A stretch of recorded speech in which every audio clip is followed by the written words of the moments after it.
옆에 분에게 이렇게 우리 인사할까요? 메리 크리스마스 한번 하겠습니다. 예.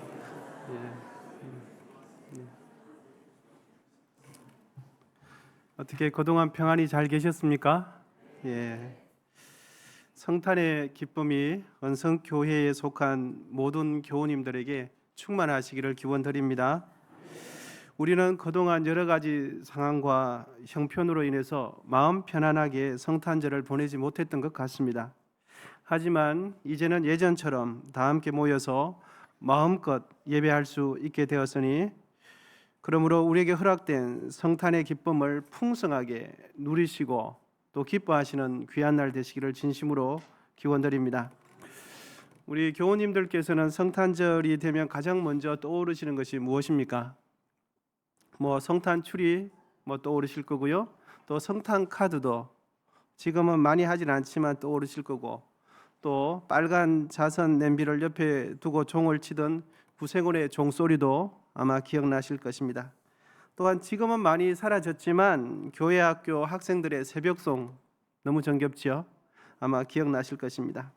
또 성탄절을 하면 빼놓을 수 없는 곳 하나가 있죠. 그것은 성탄절 전야에 하는 교회 학교 각 부서별 우리 아이들 발표가 아마 빼놓을 수 없을 것입니다.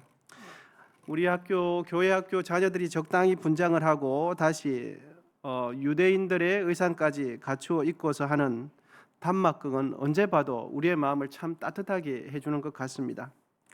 이미 스토리를 훤히 알고 계시지 않습니까? 그런데 매해마다 보는 때마다 마음이 흐뭇하고 참 우리의 한 해 동안 살아왔던 우리의 얼어붙은 마음들을 싹 녹여주는 것 같아서 참 정겹습니다. 베들레헴 마구간에서 아기 예수님이 출생하는 그 연극을 해마다 보면서도 뻔히 아는 내용임에도 불구하고 즐거워하고 우리 모두는 행복해합니다.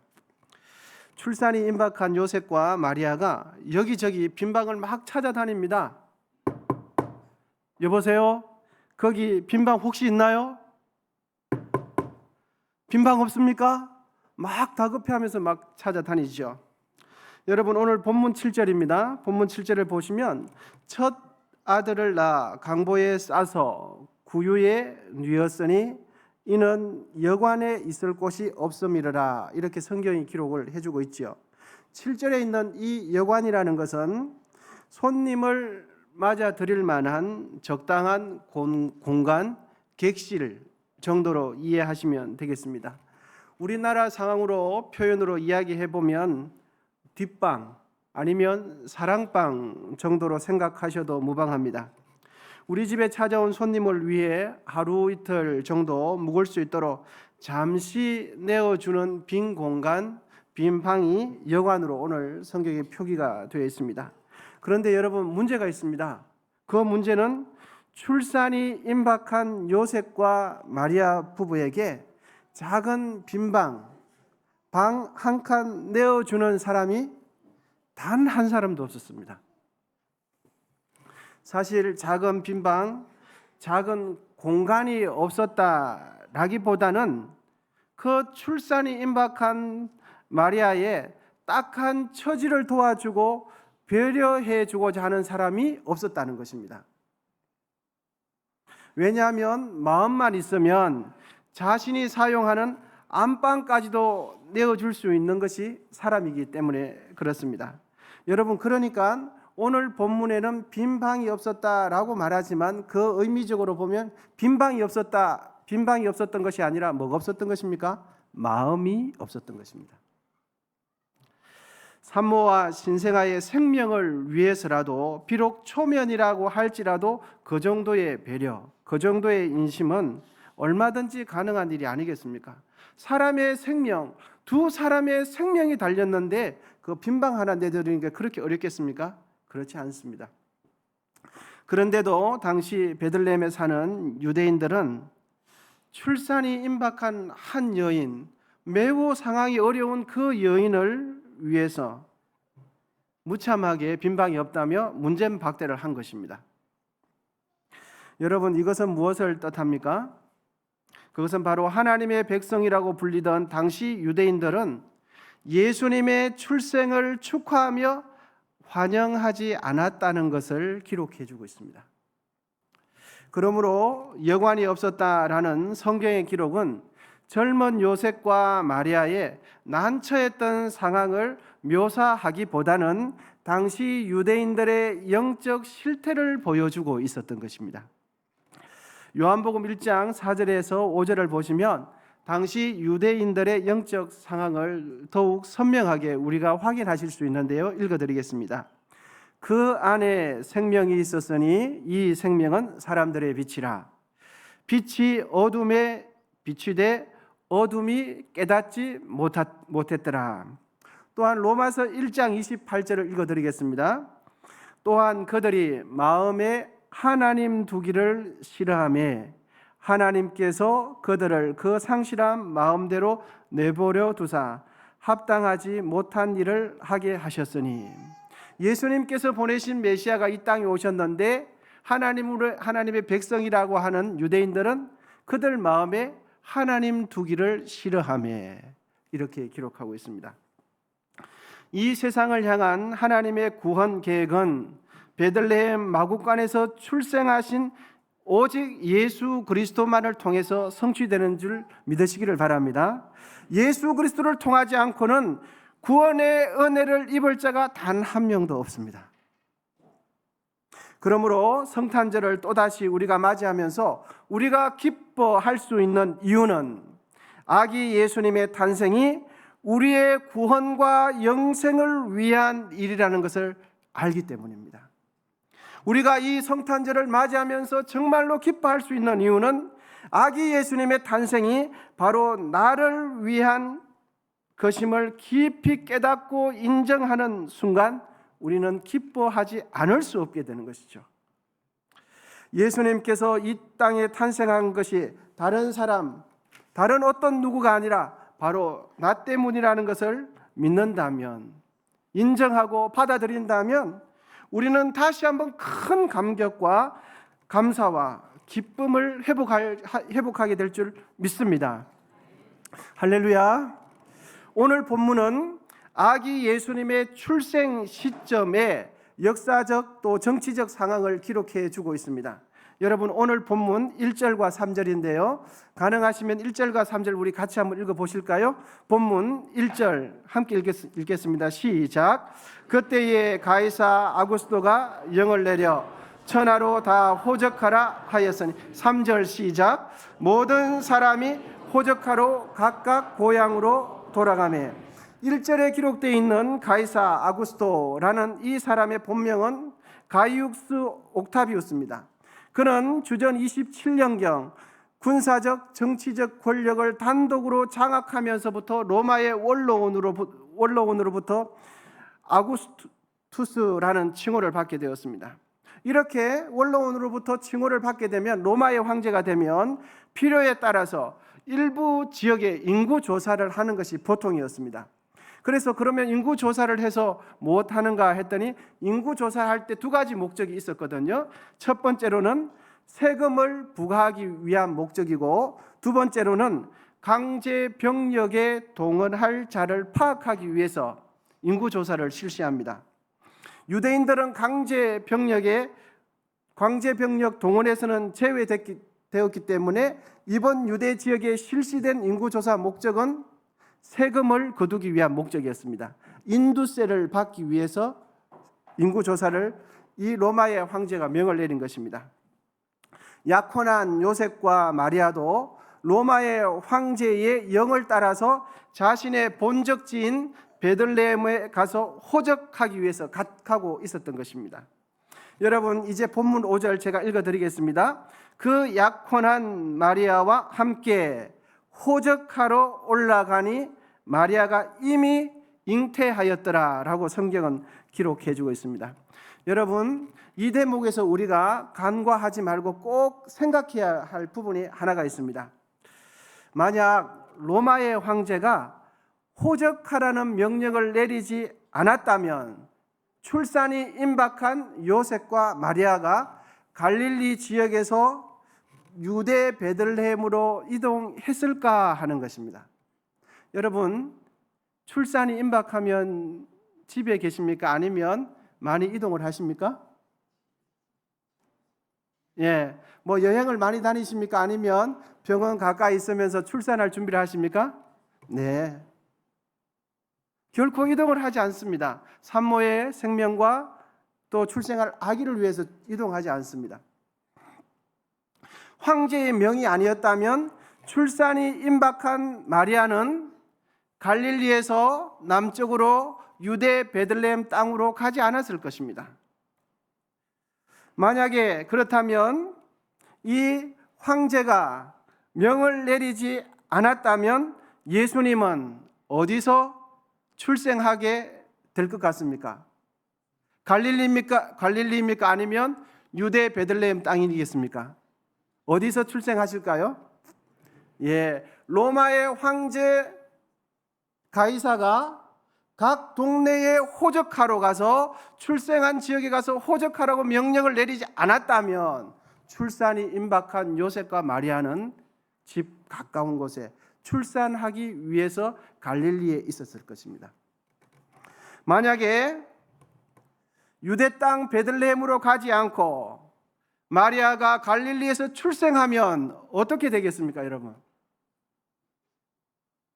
그러면 어떻게 되는가 했더니 구약에서부터 예언되어 왔던 하나님의 계획과 섭리는 실패하게 되는 겁니다. 그리고 절대적인 하나님의 말씀에 대한 신뢰성은 금이 가기 시작하는 겁니다. 하나님 말씀도 하나님께서도 말씀하실 때 실수하시네, 이렇게 되는 겁니다.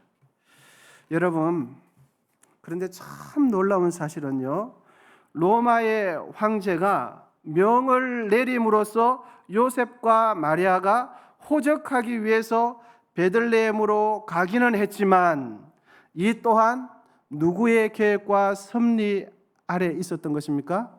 그렇습니다.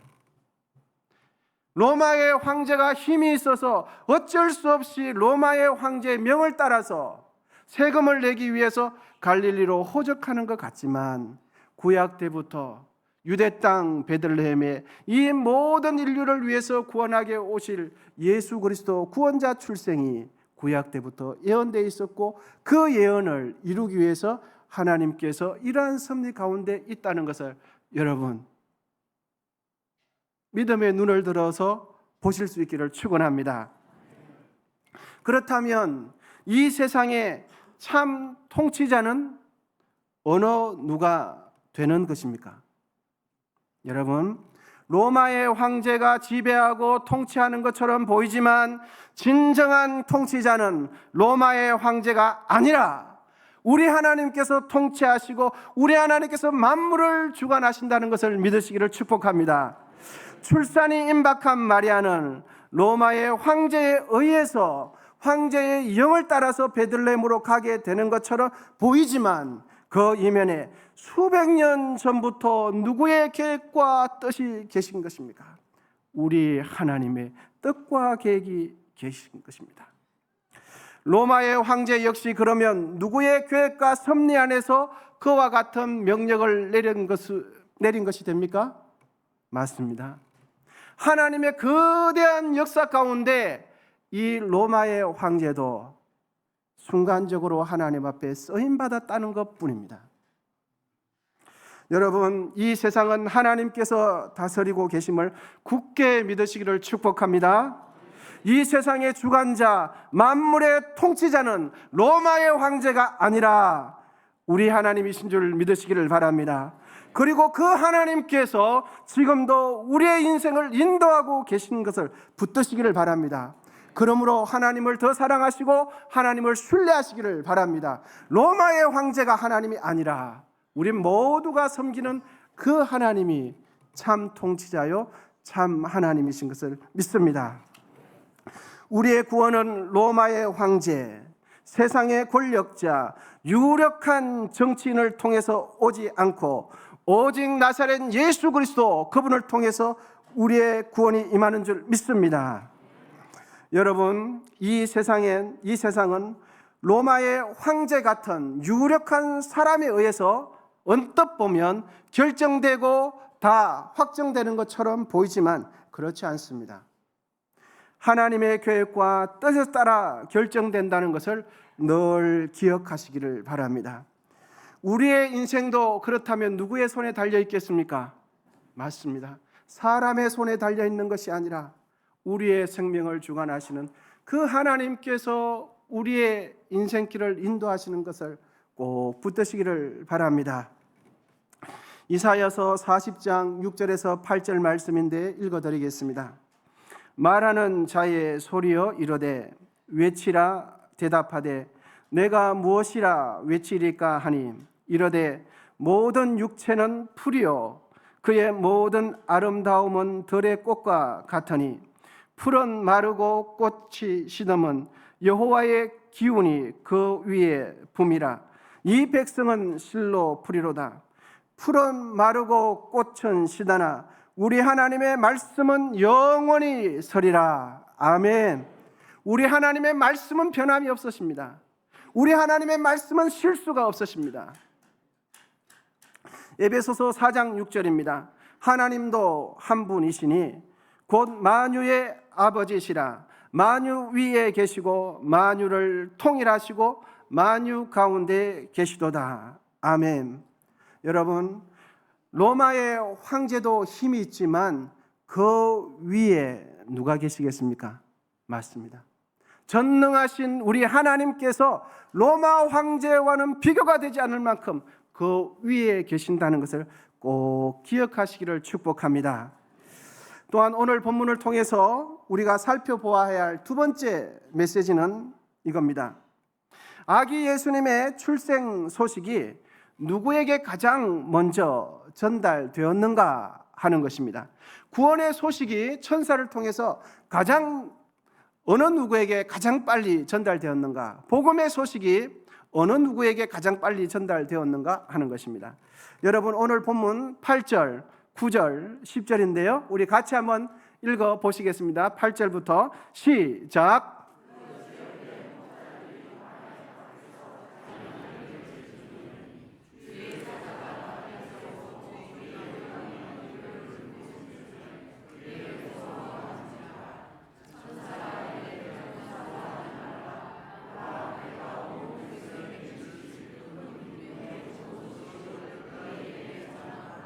아멘. 아기 예수님의 탄생 소식을 가장 먼저 듣게 된 사람은 여러분 누굽니까? 들에서 양을 치던 목자들입니다. 그래서 8절에 보시면 그 지역의 목자들이 가장 먼저 듣게 되었습니다. 그런데 당시 목자들이란 일반 사람들에게 있어서까지 멸시와 천대받는 사람들이 목자였습니다.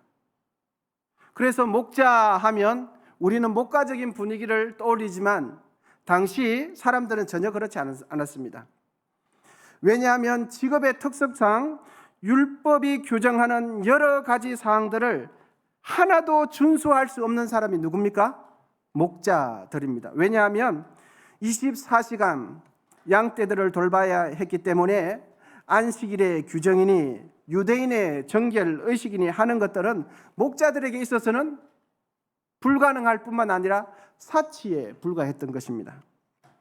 그래서 율법을 철저히 지키던 유대인들의 눈에 비춰진 목자는 하나님의 말씀을 지키지 않는 사람들, 하나님의 말씀을 지키지 않으면 뭐가 됩니까? 죄인이 되는 거죠. 그래서 율법을 버린 사람들, 죄인들, 그래서 하나님으로부터 버림받은 사람, 하나님의 사랑을 받지 못한 사람이라고 딱 낙인 찍힌 사람들이 누굴까요? 목자들입니다. 그런데 여러분, 참 놀라운 사실인데요, 정작 구원의 소식을 가장 먼저 전달받은 사람은 누굽니까?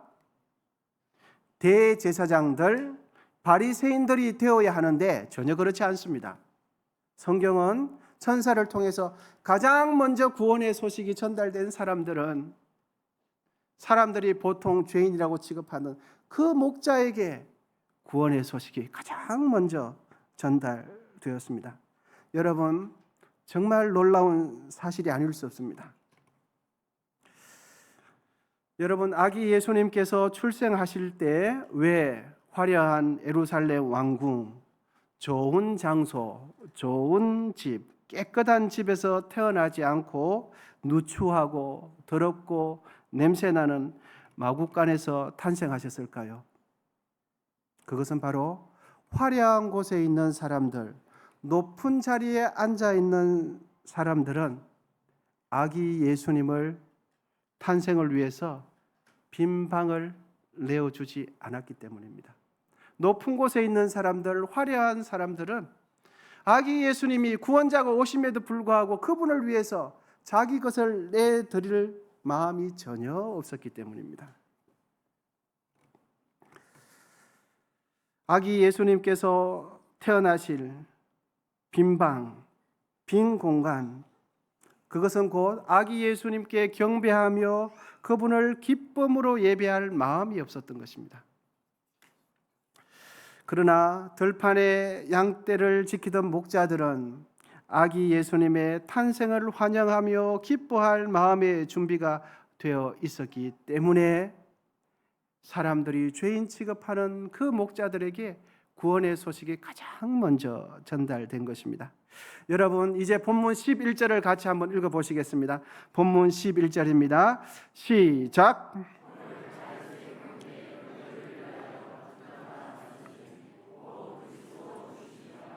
아멘.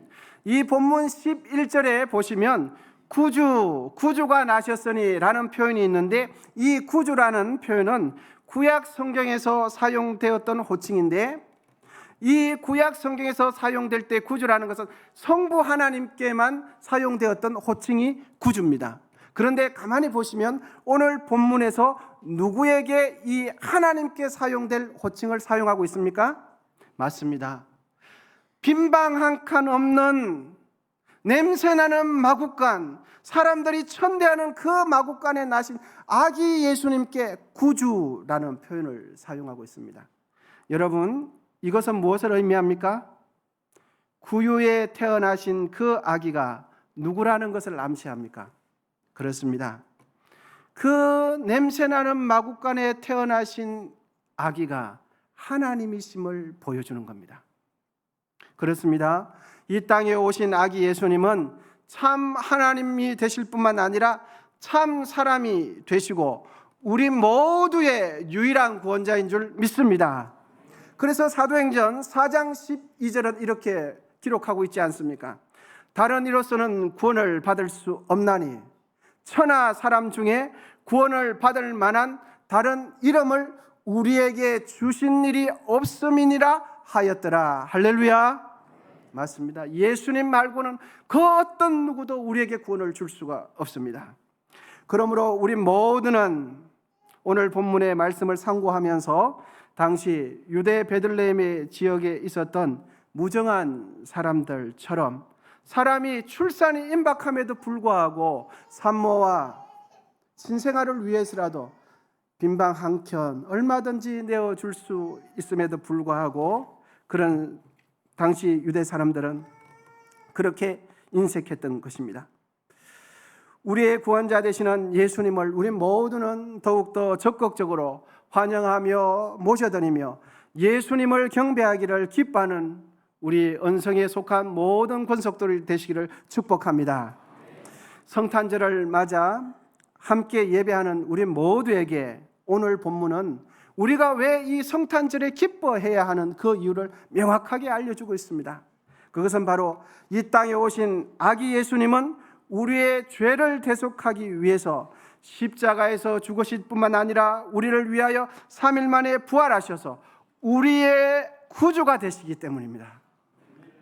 성탄의 기쁨이 은성교회에 속한 모든 교우님들과 그 가정 위에 충만하시기를 기원드립니다. 기도하겠습니다. 하나님 아버지, 우리의 허물과 죄를 위해 이 땅에 예수님을 보내주심으로 우리를 구원해 주심에 감사합니다. 예수님의 탄생을 위해 빈방 한 칸 내어주지 않았던 당시의 유대인들처럼 하지 않고 예수님을 일평생 환영하며 모셔드리며 경배하는 삶을 살게 하시고 성탄의 기쁨이 우리의 마음과 우리의 가정에 충만하게 하옵소서. 예수님의 이름으로 기도하옵나이다. 아멘.